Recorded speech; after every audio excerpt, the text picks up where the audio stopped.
Actually, I was kind of pushed into it.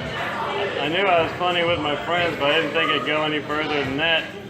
And my boss signed me up to do 5 minutes of comedy at an employee party.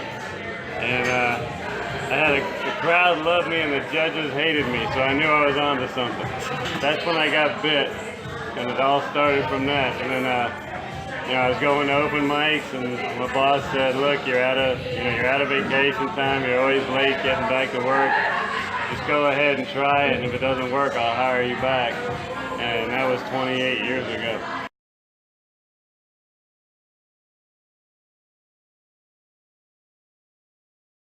It's very invigorating. So the times as you're going along the ladder and stand up, you learn everything as an MC. And the funnest time you'll ever have is when you're the feature act, because there's just no pressure and you're in a comfortable spot. And then you start headlining, and it becomes a little bit more work. You got to go last. You got to go through certain things to really. So it's challenging to become a headliner, but I still love doing it after all these years, though.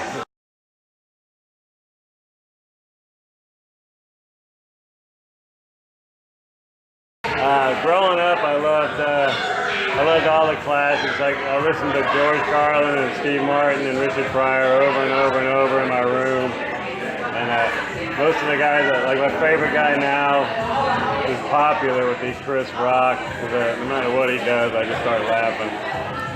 I love all of his specials.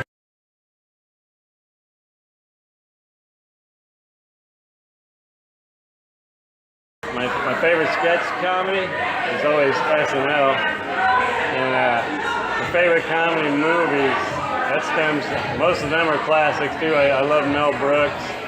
I love Blazing Saddles and Young Frankenstein, and in the 80s I was all aboard the Caddyshack and the Animal Houses, and nowadays I like the stuff I like the movies that Seth Rogen's are putting out. Those are funny. My favorite sitcom of all time is probably MASH and Roseanne. I thought Roseanne's show was amazing. And right now there aren't too many good ones. I think most of the ones are classic. The good ones now, Blackish is really good. There's not too many great ones out now. A lot of them are on Netflix.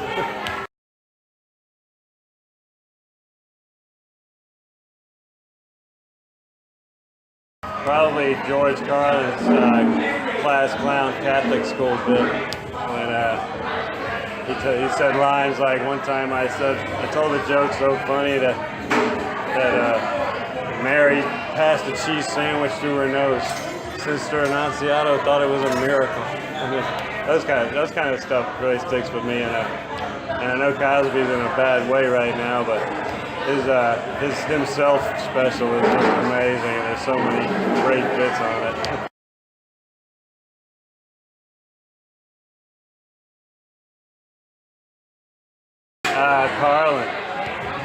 Carlin, without a doubt. If I could work with somebody now, it'd probably be Chris Rock.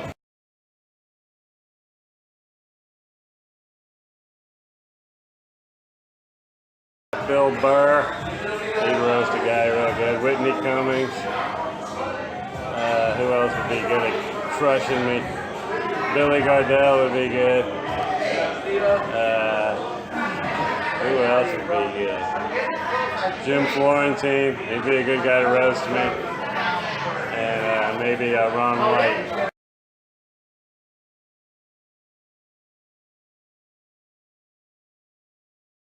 I would like to try acting. I think I'd be better at writing. I know all comedians are better at writing when they're in a group anyway. So it brings out the best in you. I would like writing.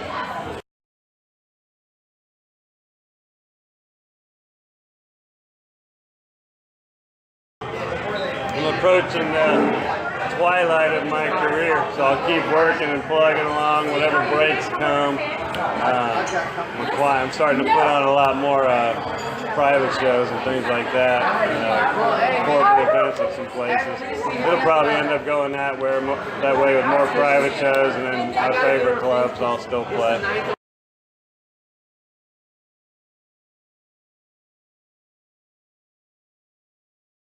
Twitter is Frankie Paul 64. I have a Frankie Paul page on Facebook. Frankie Paul Morel is my personal Facebook. Frankie Paul Comedy is my YouTube.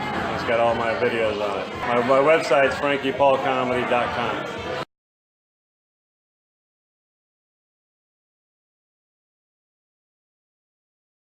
I just like them to walk away with either their ribs or their cheeks hurting from having a good time, and just you know, I just like to know that for an hour I was able to let them forget about any of their problems.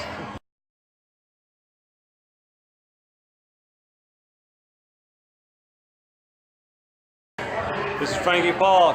Catch me on QTPie.com for interviews and videos.